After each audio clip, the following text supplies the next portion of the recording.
Hello everyone, welcome you all on threshold geography, जहां कोशिश की जाती है ज्योग्राफी से जुड़े हुए आपके हर एक छोटे बड़े डाउट को बहुत इजी वे में क्लियर करवाने की।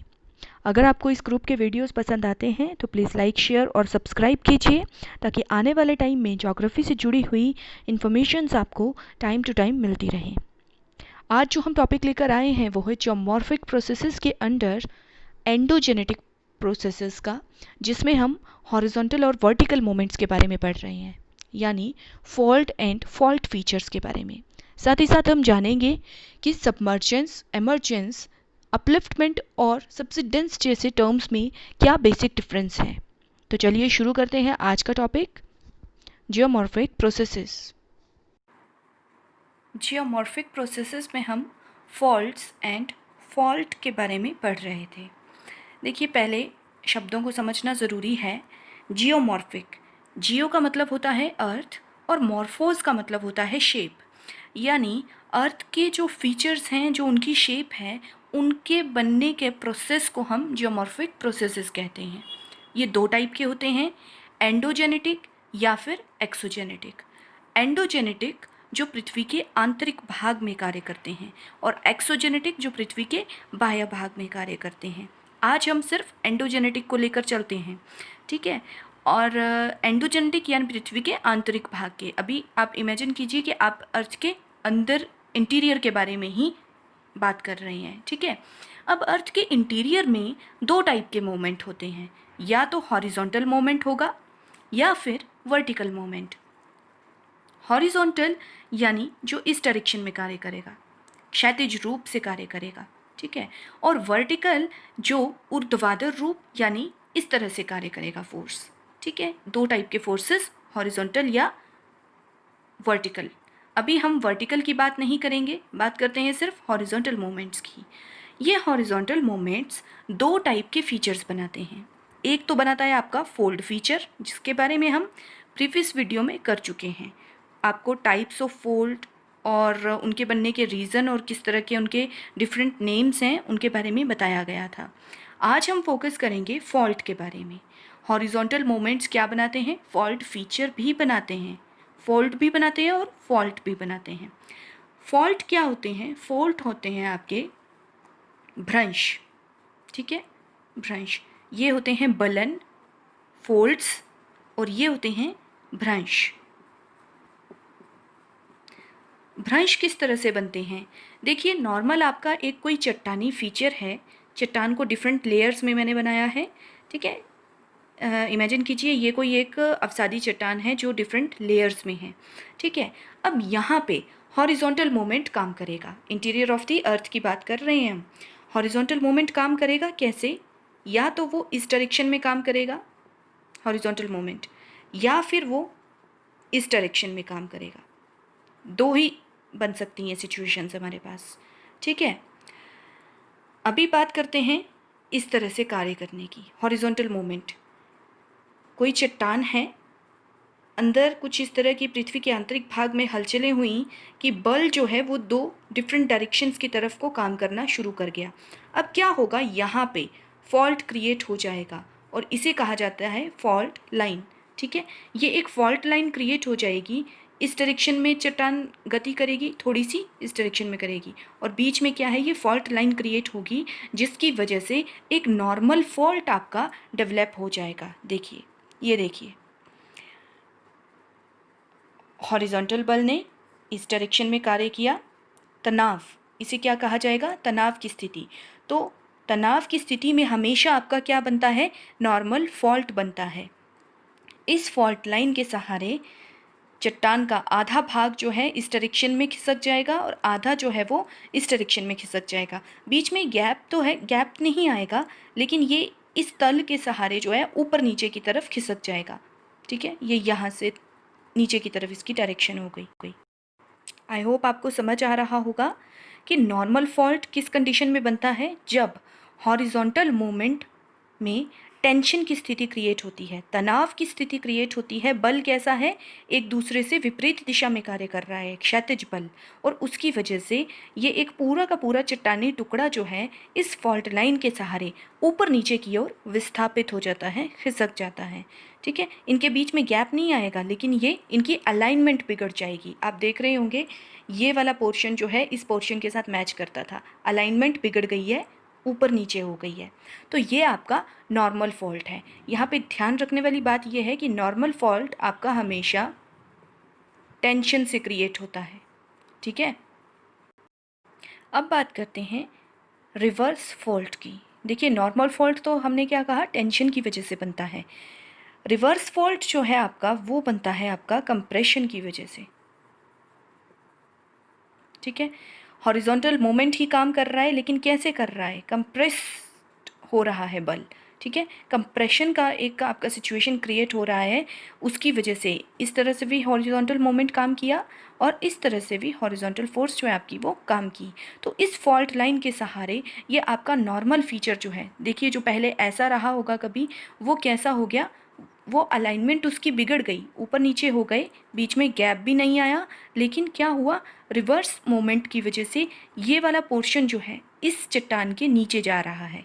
ठीक है, तो ये क्या है आपका रिवर्स फॉल्ट, विपरीत भ्रंश जो है आपका ये क्रिएट हो जाएगा।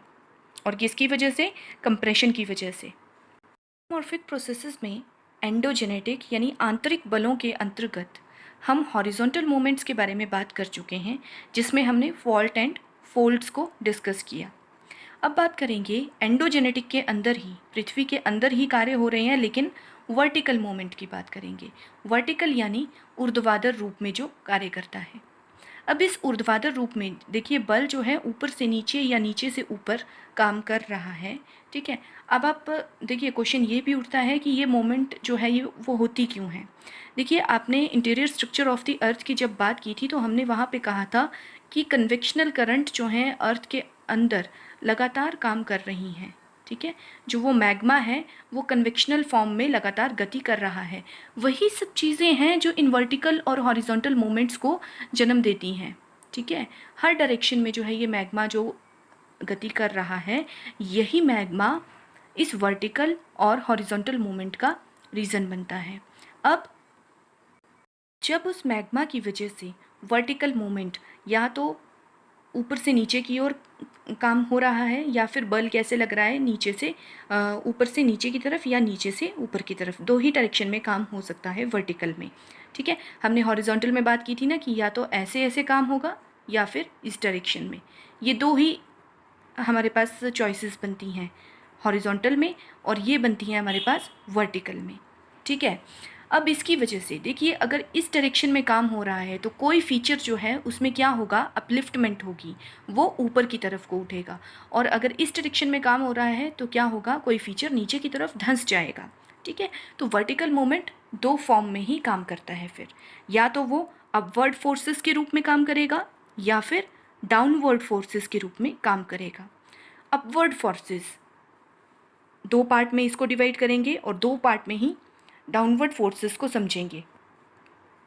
तो कैसे, देखिए हम लैंड और वाटर को अलग अलग लेकर चल रहे हैं, वर्टिकल मूवमेंट्स हो रही हैं।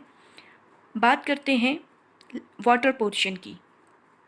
वाटर पोर्शन में क्या होता है, जब कोई चीज़ पानी में डूबी हुई है, ठीक है, लेकिन उस पर कोई लैंड है, मान लो पानी में डूबी हुई है और उस पर वर्टिकल फोर्स जो है वो काम कर रही है, ऊपर की तरफ को काम कर रही है, तो वो पानी के तल से ऊपर को उठ जाएगा लैंड मास। तो वो क्या हुआ, उसका इमर्जेंस हुआ। जहाँ पे ये मर्ज वाला शब्द आप सुनेंगे ना, इट मीन्स पानी की बात हो रही है। ठीक है, तो इमर्जेंस हुआ, पानी के तल से ऊपर की तरफ को उभरना। ठीक है, हिंदी में इसे क्या कहा जाएगा, निर्गमन कहा जाएगा। इमर्जेंस कि पानी से कोई लैंड पोर्शन जो है वो वर्टिकल फोर्सेस की वजह से ऊपर को इमर्ज हुआ है। ठीक है, बात करेंगे लैंड पोर्शन की। लैंड पोर्शन में क्या है कि जब आसपास की भूमि के कंपैरिजन में कोई भूमि का टुकड़ा वर्टिकल फोर्सेस की वजह से ऊपर की तरफ को उठ जाता है, ये वाला पोर्शन जो है वो क्या होगा, ऊपर की तरफ को उठ जाएगा, तो इसे क्या कहा जाएगा, अपलिफ्टमेंट। ठीक है। लिफ्ट जहाँ पे आप शब्द सुनेंगे इट मीन्स लैंड की बात हो रही है। मर्ज जहाँ पे आप सुनेंगे इट मीन्स वाटर की बात हो रही है। ये डिफरेंस बेसिक इसमें समझना बहुत ज़रूरी है। तो ये हो गए दो टाइप के अपवर्ड मूवमेंट। अब लैंड और वाटर में ही हम डाउनवर्ड मूवमेंट को समझेंगे। पहला है आपका सबमर्ज। सबमर्ज होता है जलमग्न हो जाना। पानी में कोई लैंड पोर्शन पे वर्टिकल फोर्स जो है डाउनवर्ड काम की, तो वो क्या हो गया, पानी में धंस गया, डूब गया। पहले हमें कोई लैंड पोर्शन जो है वो थोड़ा थोड़ा दिखता था बाहर, अब जो है वो बिल्कुल ही पानी में डूब गया है, तो वो क्या हो गया, सबमर्ज हो गया। उदाहरण के लिए भारत में जो सुनामी आई थी, इंडोनेशिया जकार्ता वाली सुनामी, तो उसकी वजह से इंडिया का जो इंदिरा पॉइंट है, इंदिरा पॉइंट, ठीक है, जहाँ से इंडिया की आपकी लैटिट्यूडनल लोकेशन जो है हम ट्रेस आउट करते थे, वो इंदिरा पॉइंट जो है आपकी जकार्ता इंडोनेशिया वाली सुनामी में सब मर्ज हो गया, डूब गया, जलमग्न हो गया। ठीक है, तो इस तरह से इसको समझेंगे। उसके बाद है, ये हो गई मर्ज यानी पानी की बात। अब बात करेंगे हम अवतलन यानी आसपास की भूमि के कंपैरिजन में जब वर्टिकल मूवमेंट ने डाउनवर्ड काम किया, तो आसपास की भूमि के कंपैरिजन में ये वाला पोर्शन जो है नीचे की तरफ को धंस गया। ठीक है, ये वाला पोर्शन नीचे की तरफ को धंस गया, तो इसे क्या कहा जाएगा, अवतलन कहा जाएगा, सब्सिडेंस कहा जाएगा। इतना समझ आ गया।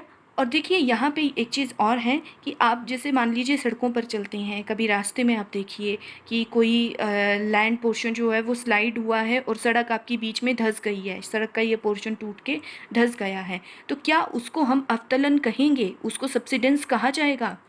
जी नहीं, उसे हम सब्सिडेंस नहीं कह सकते। वो एक लैंडस्लाइड हो सकता है, ठीक है, वो भूमि का धंसना हो सकता है, लेकिन अवतलन उसे नहीं कहा जाएगा। अवतलन एक वास्ट प्रोसेस है जो एंडोजेनेटिक फोर्सेस का परिणाम है। ठीक है, एंडोजेनेटिक फोर्सेस का परिणाम है और एक वास्ट टर्म है आपकी, जो वर्टिकल डाउनवर्ड मूवमेंट की वजह से होती है। तो नॉर्मल लैंडस्लाइड की वजह से जो आपकी सड़कें धंस जाती है, उसको हम अवतलन में शामिल नहीं करेंगे। आई होप आपको ये टॉपिक समझ आ गया होगा और इन टर्म्स के बीच में जो बेसिक डिफरेंस हैं वो क्लियर हो गए होंगे।